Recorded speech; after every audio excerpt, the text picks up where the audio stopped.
end zone, underthrown, touchdown, Trey Tucker. To the end zone it goes. Caught! Touchdown, Armon Benz.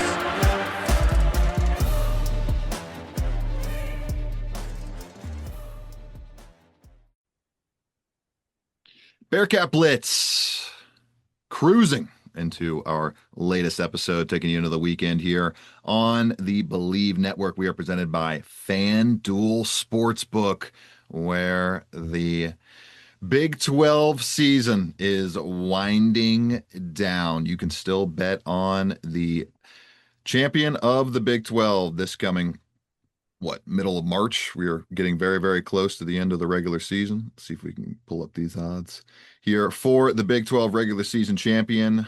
It's a closely contested race. Houston has overtaken Arizona as the odds-on favorite, minus 125 on the FanDuel Sportsbook.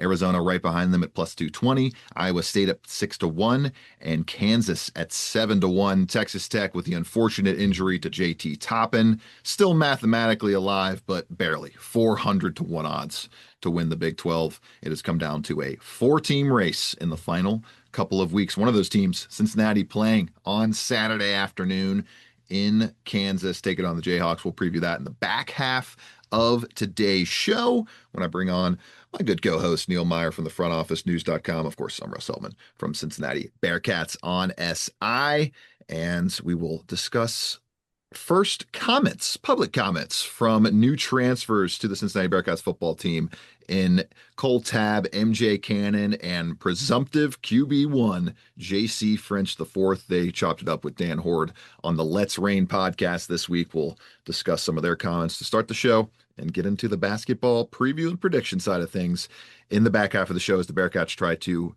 put together their first 4-game winning streak in the Big 12 this season. All that coming up on Bearcat Blitz, presented by FanDuel Sportsbook, after these messages.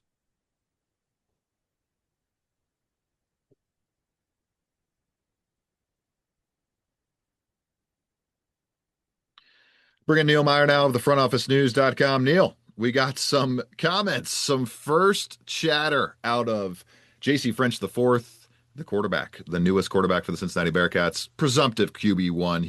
He was their big transfer portal signee, and the quarterback side of things, he would have to play horrendously bad across spring and the middle of summer for him to not be the quarterback this fall. And then we have MJ Cannon, the presumptive new lead cornerback on the defensive side for the Bearcats, a little bit of a bigger option to defend outside players this coming fall. And then Cole Tabb, maybe one of the new thunderous running backs in the Bearcats rushing core. Also talked with Dan Horde this week. Neil, your biggest takeaway from their comments across the Let's Rain Cup podcast? Yeah, I think the biggest thing is these guys are ready to come in and make an immediate impact. I mean, you look down and J.C. French was very good interview. I think he's a very well-spoken young man. And when you look down, Russ, I think the biggest thing to take away is he's your age, Neil. yeah. Which is crazy to think about. But I don't know if he's a young man to you. But he's really ready to kind of take this team by the leash and let this thing get running. I mean, he's really excited to be here. He's fired up from what it sounds like. So he's one of those guys where we think we're probably going to get a pretty vocal leader as well, a guy who leads by example, being around college football for quite some time now. So I'm very excited. I think we're going to see a lot of good personality come out of J.C. French this season. Now, it's going to be interesting to see what might come in spring ball, how often we'll hear from him, but overall, Russ, there's a lot to take away from this podcast. I mean, 3 guys who are ready to come in and come right into Cincinnati and make what a lot of people hope to be an immediate impact on both sides of the ball. So it's going to be really interesting. Yeah, it was cool hearing French, just his demeanor. He seems like he's going to be a good leader. Seems like he's got a good head on his shoulders. Another guy that fits the culture. The culture is seemingly fully ingrained now, Neil. They have established the culture. They've established the right guys they want to bring in here. It's just about November execution at this point. You're 1-11 in November. They have not won a game in the Satterfield era when trailing at halftime.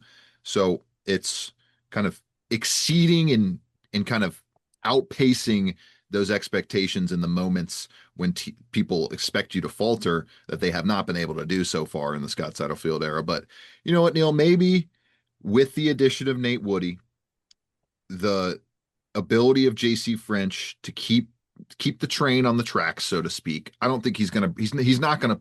No one can expect him to play at the level of Brendan Sorsby played last year. I mean, that was elite top 15 football, but top 40, top 50 production behind this offensive line and Cole Tab in this running back room and a receiving core that looks pretty solid now that it's all fully rounded out of the transfer portal. I think this can definitely be a 6-win team with JC French, and especially given the addition of Nate Woody, given how much I expect the defense to perform better, at least a higher floor, Neil. The floor, I believe, will be much, much higher, if not I don't know if the ceiling's going to be a whole lot higher. I'm not thinking this team's going to put up multiple 3 or 4 interception games throughout the season, but they're not going to be, I would imagine, last again for the 3rd straight year near the bottom of the entire national rankings in turnovers. So that to me is going to give a lot more leeway, a lot more of a longer leash to this offense,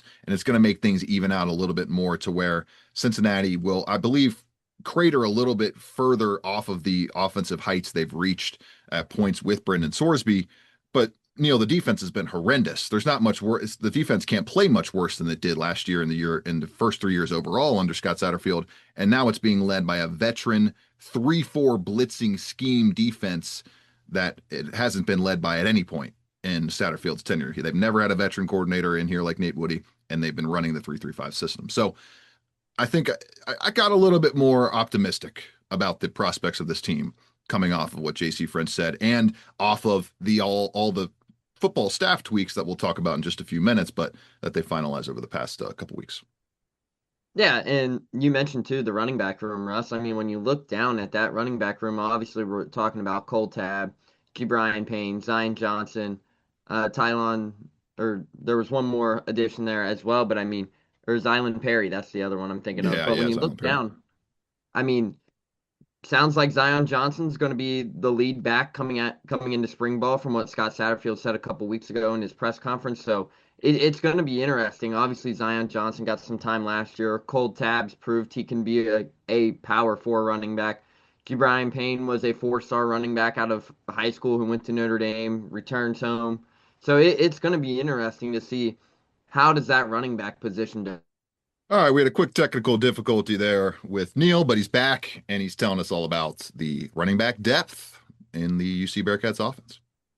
Yeah, sorry, don't know really what happened there. I think the power flickered. If those who watch the video, you'll see it, and then everything went kaboom. So overall, it's really going to be interesting too, Russ, when we look down and we see what this running back room might look like come spring ball here in a couple of weeks. I mean, there's a lot of options, there's a lot of depth, and that was a priority that Scott Satterfield and the staff made in the offseason. So, I mean, right now it sounds like Zion Johnson's going to be the guy, but it's going to be interesting to see who steps in behind him. I mean, you have a fury of different options behind him now, and it's going to be interesting. It's going to be a true battle for not only that starting position, but that second bell cow back as well. And then defensively, Neil, MJ Cannon, liked what he had to say. Seemed like a good personality. Talked about the game he had with Bowling Green last year. He's a guy who's gone from Illinois State 2 years ago to Bowling Green last year. All conference at Illinois State, all conference at Bowling Green, and Bearcats fans are hoping it's just bing, bam, boom, all conference at the Big 12 level. A bigger guy, much taller than Matthew McDoom. I think he has 3 or 4 inches on McDoom in terms of total height. Neil, this should hopefully give the Bearcats some better chances of getting interceptions with that height advantage and maybe not as many opposing wide receiver hands getting in the mix of breaking up potential picks. Yeah, and that's the biggest thing to take away, Russ, too, is when you make this defensive scheme switch, you go from the 3-3-5, which was horrible the last 2 years. Everybody knows that. I mean, the metrics show it. I mean, what does Sat say? He's like, thought we'd get a few more picks dropping 8 guys into coverage, but that just didn't happen.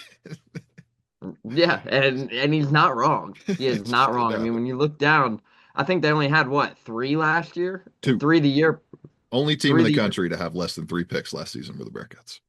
and they had three the year prior. So, I mean, overall, I mean, Cincinnati, Tyson Vite's scheme just did not fit with the group of talent that they had. So, I mean, going back to this 3-4 scheme, Russ, I mean, it's the best thing that Cincinnati probably could have done. They knew they had to make a switch there. It's going to be interesting to see, can they get some pressure to the quarterback? But B, can they come away with those turnovers as well? The forced fumbles were there last year. Jake Golday had a few, Antoine Peak had a few, JT had a few. So I mean, overall, there was no issues creating opportunities for turnovers. Cincinnati just failed to convert on them as well. So they had plenty of opportunities for interceptions, just could not come away with them. But now that you have a different scheme, if you can get some pressure to the quarterback, you should be able to come away with a couple of those. And MJ Cannon could be a guy that leads the way in that aspect. I mean, what is he? 6'2", 6'3"? 6'3", 205. Yeah, a bigger cornerback, and that's what you want in the Big 12. I mean, you're going to be going up against big time receivers night in and night out. So anytime you can have one of those longer cornerbacks as your number one, that's huge, right? So I mean, we saw it with Sauce Gardner a few years ago. Now I'm not saying MJ Cannon's going to be Sauce Gardner level, but when you have that attributes and the skill set of being that longer cornerback that can close those windows, it could play into their favor in some ways. Yeah, hopefully he plays like Sauce Gardner. He'll be a day one or day two draft pick if he performs like that at that size this coming fall. Some intriguing stuff happening with Cincinnati Bearcats football team. Spring ball coming up in 2 weeks, basically. We're 2 weeks away from the start of spring ball at the beginning of March. That will be a lot of fun I'm hoping, please, fingers crossed, it's in the afternoon so I can go to a lot of them.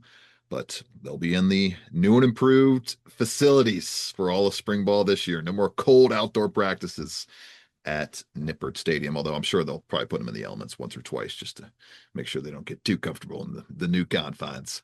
Speaking of getting too comfortable, Bearcats can't get too comfortable on a 3-game winning streak on the hardwood. We'll discuss their arguably toughest test of the month, one of their toughest tests of the month, traveling to Allen Fieldhouse to take on another top 10 opponent in the Big 12. All that coming up on Bearcat Blitz, presented by FanDuel Sportsbook, where you can bet on the NBA. Maybe you want to throw your hat in the ring for the MVP award race this season. It's going to be a fun one down the stretch here.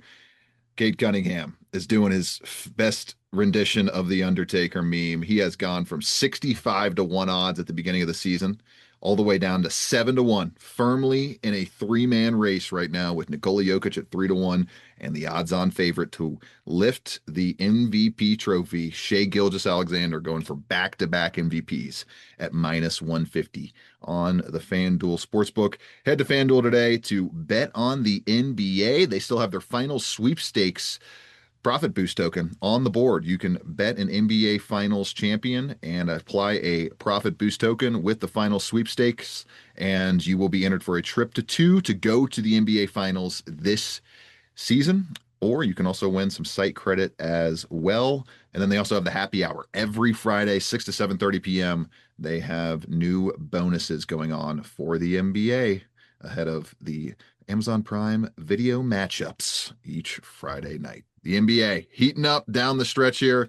Just ignore the tanking teams. Avoid those. I mean, there was a great game Thursday night between my Hornets, Houston Rockets. KD, unconscious, just ripped my heart out with some clutch buckets at the end there. Another great outing in the NBA. Just got to avoid the tanking teams. Don't watch those. And make sure to bet on it all through FanDuel Sportsbook. Coming up, all that great Kansas preview action right here on Bearcat Blitz.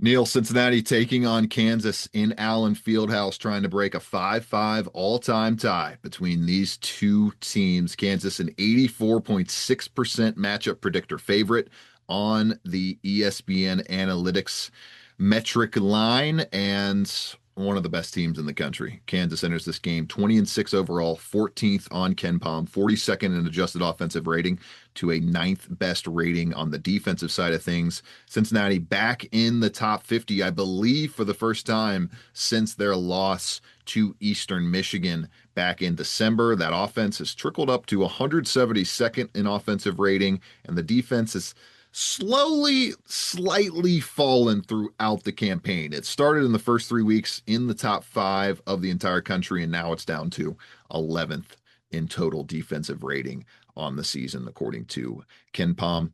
Neil, it's pretty simple for the Bearcats. They got to win this game, and they got to do everything possible to mine out 7 more wins the rest of the season. Because if they do that, JTOM Analytics gives them 100% chance to get into the NCAA tournament as either an 11th or a 12th seed.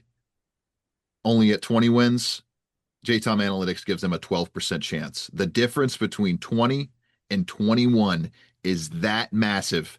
Unfortunately, the Bearcats widely projected to finish with either 17 or 18 wins this season. Those are the 2 highest probabilities on JTOM Analytics, and they give the Bearcats a 1% chance to hit 21 wins. And that is why they hold a 1% chance right now overall to get an NCAA tournament bid. It's must-win territory, Neil. The rest of the season for the Cincinnati Bearcats, every single game is an elimination game. And that's not the case for a Kansas team who is clearly already in, going to be playing this game on short rest, and has its star player in the crosshairs of so much kind of playing time controversy. If Darren Peterson winds up playing less than 30 minutes in this game, Neil, like he has in 3 of the past 5 games, could be a pretty tight contest down the stretch as long as Flory Badunga and Bryson Tiller don't go bananas on the Bearcats on the rebounds and on the interior paint offensively. Yeah, and I mean, Russ, when you look down at this matchup, you right now in all of college athletics, I said it last night on the Tip Off Talk podcast with Alex and JT, you can't talk about Kansas without talking about the Darren Peterson situation. I mean, that situation is unlike no other right now. I mean, this guy is defining load management in college basketball at his finest right now. And you look down and I mean, let's be honest, when have we ever seen a player go for 23 points in 18 minutes, look to the coach and say, "Yeah, I'm done." I mean, it's load management at its finest. Everybody knows that Darren Peterson is a generational talent. Everybody knows that. And if you could have gone to the league out of high school, he would have. And he probably would be a star right now in the NBA. However, you have to go, can't go to the draft until you're 19. So what does he do? Goes to Kansas. And I mean, Russ, it's such an unordinary situation. But like you mentioned, now the real question for this game is, Russ, let's put an over-under on how many minutes Darren Peterson will actually play in this contest. Because right now, with how things are trending in this story right now, I don't see him playing more than 22 minutes in this game. I don't know about you, but what's your quick thoughts on that? He's averaging 27 per game this season in conference play. That's down to, that's still the same 27. I would be stunned if he plays less than 22 minutes. I mean, I think he'll be about 25 to 28 minutes, but probably won't be out there for 30 plus unless it's a close game.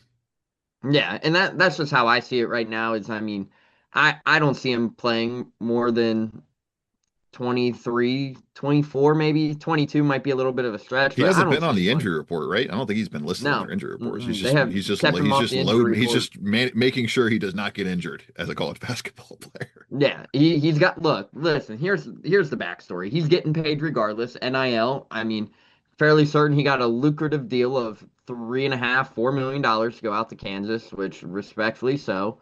And now he's just protecting his draft stock, but in a way, right now he's also killing his draft stock because if I'm an NBA executive or a general manager right now, seeing all this playing out, is there really a doubt right now that he's a for sure #1 overall pick lock? I mean, who knows? I mean, he's kind of killing his draft stock. He's raising a lot of questions. It's going to be interesting right now, especially with the He mindset. might tell you he's doing a pruning on his draft stock, Neil, less so a killing, a pruning, because players can you can't really pick where they want to go. But if you knock Exactly. yourself down the board a little bit, you get closer to the back end of the lottery where there may be some more competent teams, some more competent organizations selecting you. The rookie contract does not matter, Neil, at all. Yeah. The rookie contract in the NBA is irrelevant.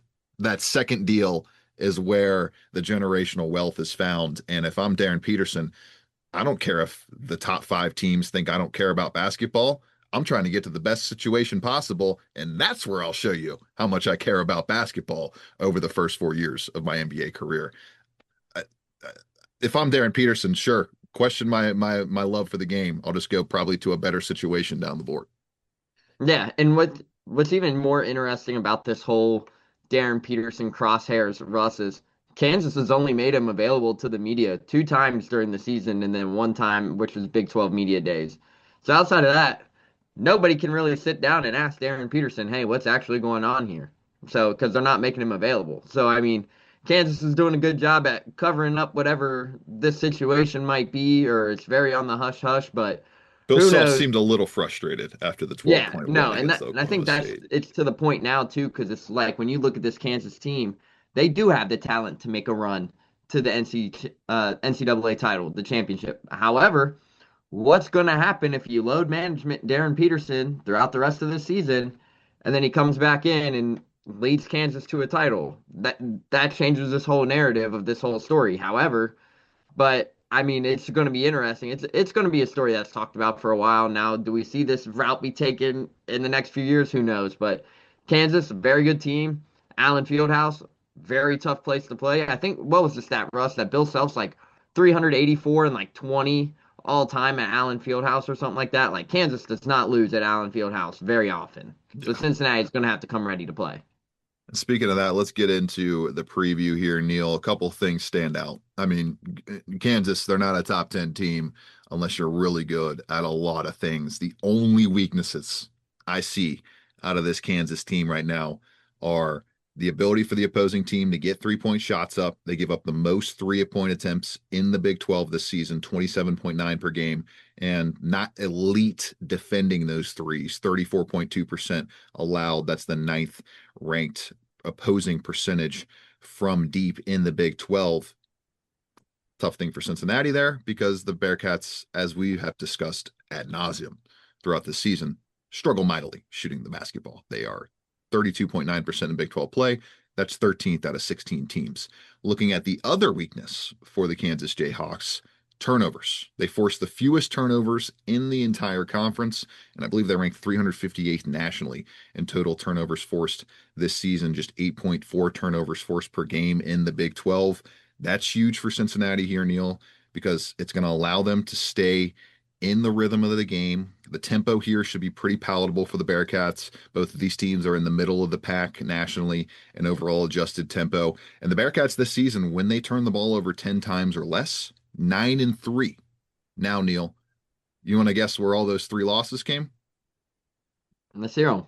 Away from Fifth Third Arena, 2 of which were in games where they shot less than 40% from the floor. What is Kansas doing this season, Neil? Oh, I mentioned that defensive efficiency being top 10 nationally. Oh, they are allowing the top field goal mark in all of Big 12 play, just 40.1% on the season. This game to me, Neil, is going to come down to Bob Miller and Mustafa Cham. Can they assert their wills against the 2 best big man, arguably the 2 best big man duo, the best big man duo in the entire conference in Flory Badunga and Bryson Tiller? Badunga has been unbelievable this year. Bearcats fans just crying in their cereal, thinking what could have been with him being at Cincinnati and the hard pursuit that Cincinnati put on to try to sign him before he eventually landed with Kansas. Number 1 field goal percentage in the conference this year, 65.3%.